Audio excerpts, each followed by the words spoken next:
Darius Kempton was 41 years old, and for 17 years he had been the invisible mathematics of his wife's ascension. The morning she told him to clean out his office, he already knew. She had been planning it for longer than he'd realized, the slow repositioning of their finances, the casual mentions of his old papers taking up space, the way she'd begun saying things like, "We need to modernize and get rid of the clutter." He had watched her move the deed to the house into her name alone. He had watched her consolidate their accounts. He had watched her begin conversations with her mother about her options, always careful. Always when she thought he was in the other room. 17 years, and she had never once asked him about the filing cabinet in the locked room on the second floor. The cabinet contained documents she had no name for, no understanding of, no idea would eventually cost her everything. He sat that morning with his coffee. The same coffee he had been drinking for 2 decades. Black, no sugar, the same way his father had taught him. And she leaned against the counter in her work dress, fully composed, and said the words that would become the architecture of his reckoning. "Those boxes in your office are taking up space we could use for a nursery. I want them gone by Friday." He did not ask questions. He did not raise his voice. He simply nodded and held the moment in his mind the way a structural engineer holds the blueprint of a building he is about to demolish from the inside out. What Camille had never thought to ask, not once in 17 years, was who had set up those accounts, or whose name actually appeared on the deed to the property in Napa County, or what bank officer had been calling him every quarter on his private line. Before we jump into the story, comment where in the world you are watching from, and subscribe, because tomorrow's story is one you need to hear. The morning light moved across the kitchen in a way that felt exactly the same as it always had. Darius sat with his coffee cradled in both hands, watching the way the sun caught the granite countertop he had selected himself, paying attention to the texture and the way he paid attention to everything, deeply, completely, without hurrying. The house had been renovated 7 years ago, and every significant decision had moved through his hands. The kitchen cabinets were walnut that he had finished himself, spending 3 full weekends on the stainwork, understanding even then that the quality of the finish was a kind of testimony. His father had died the year Darius turned 23. And in the weeks after the funeral, his father's older brother had given him a single piece of advice that had become the scaffolding of his entire life. Good work is the only thing that speaks when you're gone. Darius had carried that forward into everything he built, everything he touched, everything he assumed would last. Camille came down the stairs at 7:15, moving the way she always did in the mornings, efficiently, already thinking about her emails, already halfway gone even as she kissed his cheek. Her perfume was new. He registered this fact without judgment, the same way he registered the time on the clock or the temperature of the coffee. She had purchased something called Velour Noir, and she had not mentioned buying it. She had also, he had discovered 3 weeks ago, purchased a second phone. It lived in her office at work, he assumed, because it had never appeared at home. The payments for the phone came from a line of credit he had not opened. The credit card statements went to a P.O. box. He remembered exactly how he had met her. He was 34 years old, working as an infrastructure consultant for a mid-sized firm in Charlotte, living in a rental apartment that overlooked the water, utterly absorbed in the work. Camille had been brought into his project by her company. She was doing market analysis for the commercial development, and she had walked into the meeting room on a Tuesday morning with a kind of confidence that made other people in the room sit straighter. She was brilliant. She was attentive. She was warm in a way that seemed to acknowledge that he was worth her time. They had dinner 7 days later. She had asked him about his childhood, his plans, his vision for what came next. She had laughed at his jokes. She had made him feel seen. For 2 years, Marriage had seemed like the architecture of happiness itself. The coffee had gone cool beside him when his phone buzzed. A text from his office manager: "The water damage in the basement is worse than we thought. Building inspector is here. Should we call it in?" He read the message twice and then set the phone down. He had another call to make first. He picked up the landline and dialed a number he had memorized but never written down. His lawyer answered on the second ring. "Phyllis," he said quietly. "She wants me to get rid of my papers. I think it's time." The silence on the other end lasted exactly 3 seconds. Then Phyllis Chen, who had been managing his affairs since he was 28 years old, who understood the shape and scope of his life in ways his wife never would, said simply, "I'll have everything ready by Thursday. Come to the office." Darius hung up the phone and finished his cold coffee. His hands didn't shake. His face remained perfectly calm. He picked up his laptop and opened a folder he had not needed to open in years. Inside the folder were the documents that proved everything. The trust established by his grandfather in 1987. The deed to the Napa property, registered 42 years ago, before Darius had ever met Camille. The articles of incorporation for the real estate development company he had founded when he was 32. The same company that now owns 17 commercial properties across North Carolina, South Carolina, and Virginia. The quarterly statements showing distributions of $340,000 to his personal account every 3 months without fail. Camille had access to his W-2s. Camille had access to the mortgage statements. Camille had never known to look for anything else. He spent the afternoon in his office, methodically creating a secondary file. Screenshot by screenshot, statement by statement, he documented the timeline of her betrayal. The first unauthorized charge on his credit card, $7,400 to a hotel in Raleigh, charged 14 months ago. The first mention of his name in a conversation she had with someone named Marcus, a name that had never before appeared in any communication he had access to. Marcus, who apparently managed property in Colombia. Marcus, who was apparently very good at listening. Marcus, who was apparently very familiar with the sound of her breathing. The pattern emerged in the way all patterns emerged if you looked at them correctly, not randomly, but with the precision of architecture. Camille had begun her plan 18 months before she asked him to throw away his papers.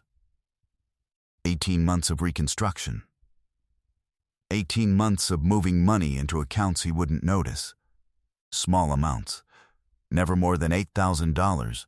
Never in the same month twice. 18 months of building an exit strategy with the precision of someone who had studied her options thoroughly and was now executing them. By that evening, he had documented everything. He had the hotel charges, the phone records, the pattern of her location data showing her at the Raleigh address on days she claimed to be in meetings. He had photographs. He had the trust documents, the property deeds, the articles of incorporation. He had the quarterly distributions from his grandfather's estate, the statements showing his investment portfolio worth $53 million. Most of which she had absolutely no knowledge of. He had screenshots of Marcus's social media showing him with his hand on her waist at a restaurant downtown. The same restaurant where Darius had proposed to her 7 years earlier. He picked up his phone and made one call. The man who answered, Thomas Crawford, his investment advisor and the only person outside of his family who understood the full scope of his wealth, listened to Darius describe what he needed without asking any questions. "I'll have my team freeze the accounts," Thomas said. "Everything except the household account. That stays open. The trust is protected by law anyway. She can't touch it." "I know," Darius said. "I just want her to know that I know, before she tells the story she's planning to tell." Thomas understood immediately. Lawyers. Thursday morning. I want everything in order. On Thursday morning, Darius sat across from Phyllis Chen in her corner office, while she laid out the documents with the efficiency of someone who had been waiting for this conversation for a very long time. Phyllis was 56 years old, a woman who had built her entire practice on the principle that patience was the highest form of power. She reviewed the documents he had gathered, her expression never wavering, her eyes taking in the hotel receipts, the phone records, the timeline of deception. "She has no idea," Phyllis said. It wasn't a question. "None," Darius confirmed. "How much did she think she was getting?" "Everything I let her see. The house we live in, she thinks it's the only significant asset. The salary from my consulting work. She was planning to take half of that in a settlement and then disappear with Marcus before the paperwork was even filed." Phyllis smiled a very small smile. "What she doesn't know is that the house is worth $3 million, and that's the least valuable thing you own." She pulled out a document written in 1987, the trust established by his grandfather, a man Darius had never met, who had made his fortune in shipping and had decided to protect his legacy by creating a trust that could not be touched by divorce, could not be claimed by anyone without blood relation, could not be diminished by anything short of Darius's death. Within that trust sat properties, stocks, bonds, and the quarterly distributions that had been arriving in Darius's account since he turned 25. The total value was $53 million. The annual income from that trust alone was $2.1 million. "The prenup you signed," Phyllis continued, sliding it across the desk, "specifies that anything inherited or trust-funded remains separate property. This trust predates your marriage by decades. She has no legal claim to any of it." Darius nodded. He had known this already, but hearing it said aloud in Phyllis's voice, steady, legal, irrefutable, made something settle inside him. He had not been building toward this moment out of anger. He had been building toward it out of clarity. "What I want," he said, "is for her to understand that before she left, I already knew, and I already won." Over the next 3 days, Darius moved with the same deliberate calm that had defined all of his actions. He hired a team of investigators. He obtained copies of every charge, every location marker, every digital footprint. He arranged his own accounts. He had his investment advisor liquidate certain positions so that when the moment came, when she discovered what was happening, the money would be inaccessible to her, frozen behind the walls of trusts and legal documents written decades before she ever walked into his life. He met with his Uncle Raymond, the only person in his family who had known about the trust from the beginning, the person his grandfather had chosen as the secondary executor. "She picked the wrong man to steal from," Uncle Raymond said. He was 83 years old, and he had seen a lot of theft in his life. She picked a man with patience. On Friday night, Darius sat at the dinner table with Camille and asked her about her day. She told him about a client meeting. She told him about a conversation with her mother. She smiled at him the way she had been smiling at him for months now. The smile of someone performing for an audience of one. Someone who believed she held all the cards in her hand. He watched her eat. He listened to her talk. He did not tell her that in exactly 72 hours, federal agents would be knocking on Marcus's door with questions about fraudulent charges. He did not tell her that her P.O. box was being monitored. He did not tell her that the phone she thought was hidden in her office desk had been in his possession for 6 months, or that every conversation she had ever had on that phone was documented and transcribed.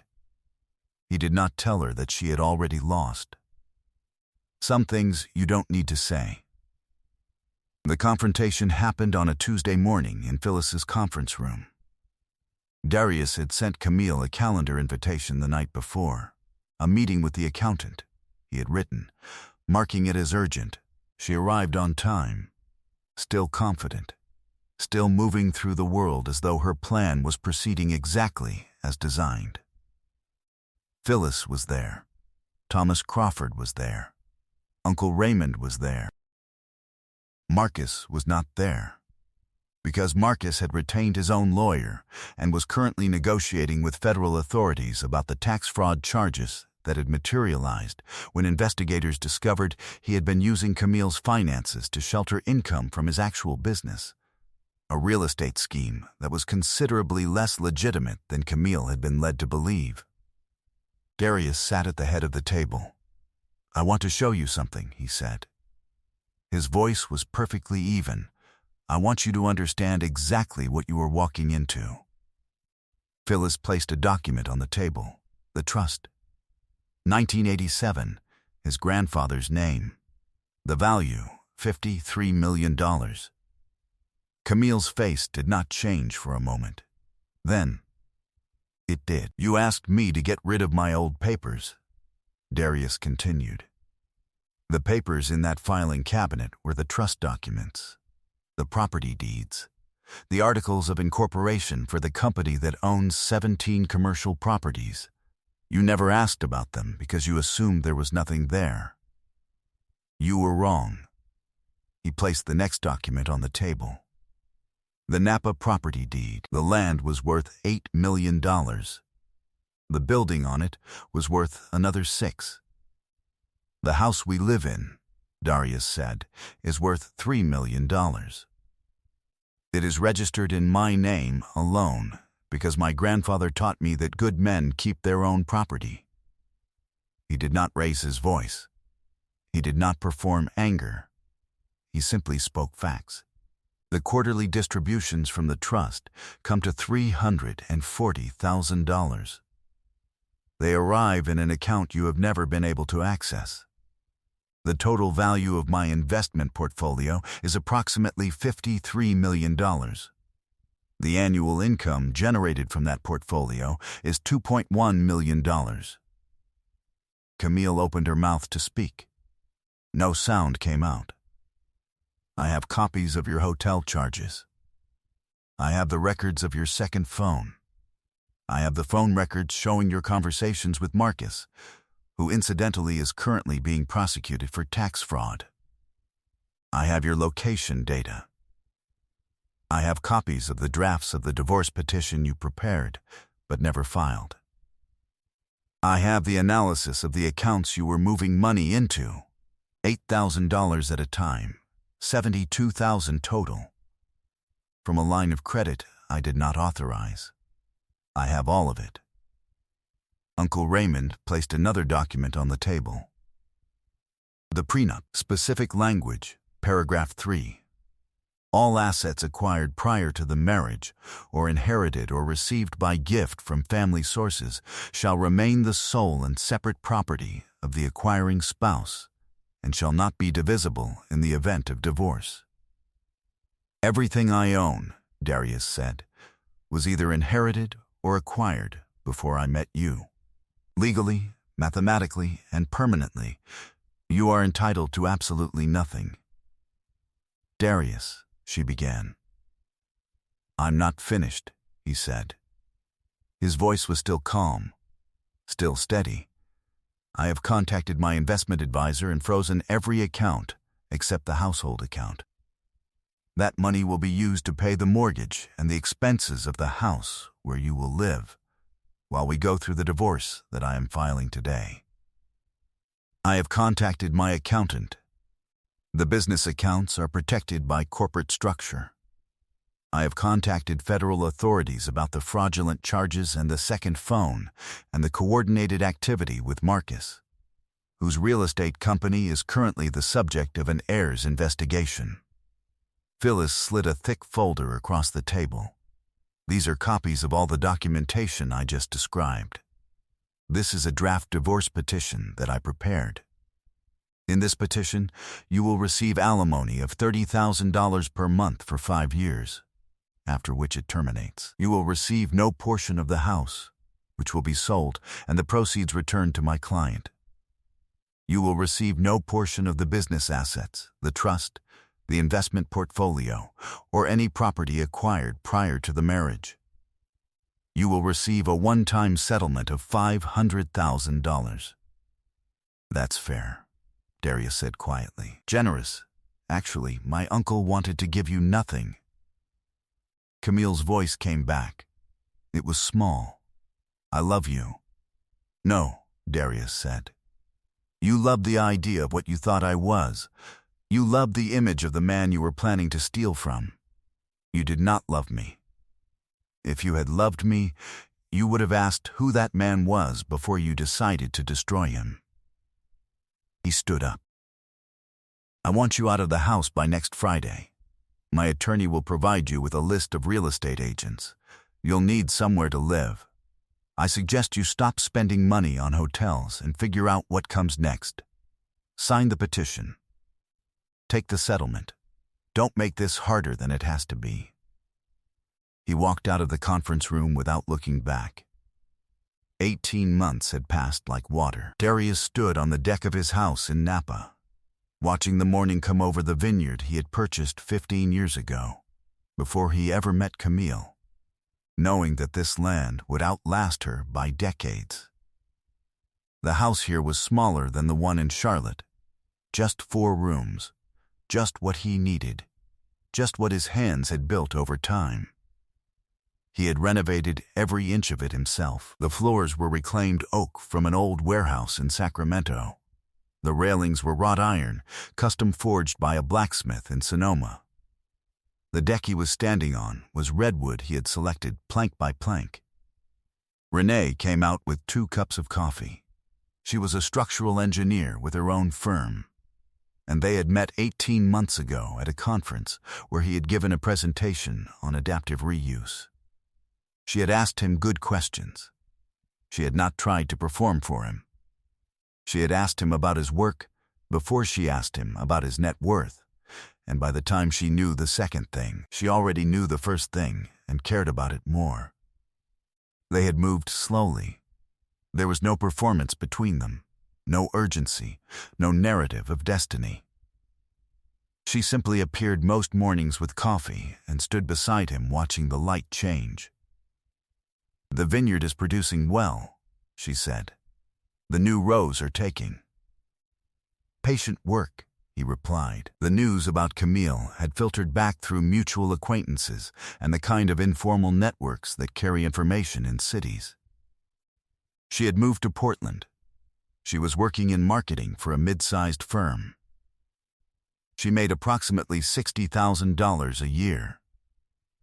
She had tried to reconcile with Marcus for approximately 4 months before he left the country to avoid prosecution. Her mother had stopped taking her calls after the 3rd month of the divorce proceedings, when the details became public. Her sister had unfriended her on social media. The women who had been her friends had simply stopped responding to her invitations. The social cost of her betrayal had been total. He did not feel satisfaction about this. He noted it the way he noted weather. It simply was. Darius handed Renee the 2nd mug of coffee. The steam rose up between them. The morning air smelled like oak and redwood, and the specific loam of soil that had been building for decades. He had built everything worth keeping. I hope you enjoyed that one. Be sure to like the video and subscribe so you don't miss the next story. I've picked out 2 more for you that I think you'll really like.